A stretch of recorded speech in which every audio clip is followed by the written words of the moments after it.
এই মোবাইলে যে কত গুনাহ করায়, কত গুনাহ করায়।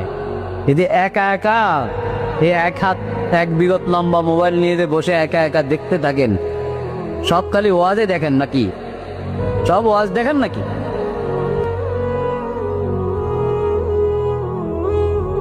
স্মার্টফোন থেকে যত দূরে থাকতে পারেন তত ভালো, যত দূরে থাকতে পারেন তত ভালো।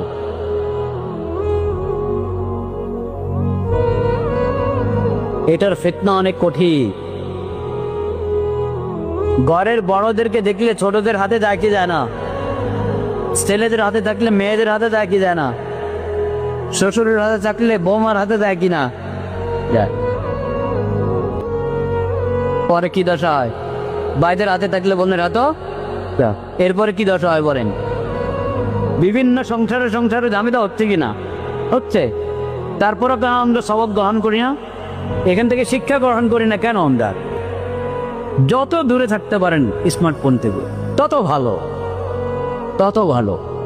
আর যদি কেউ হিম্মত করিলে আমার ঘরে স্মার্টফোন ঢুকতে পারবে না, বড় মোবাইল আমার ঘরে ঢুকতে পারবে না, কেউ যদি এরকম সচ্ছাওয়াটের পরিচয় দিতে পারেন, তাহলে এই জমানার জন্য সে পাক্কা মুমিন। বলেন আলহামদুলিল্লাহ।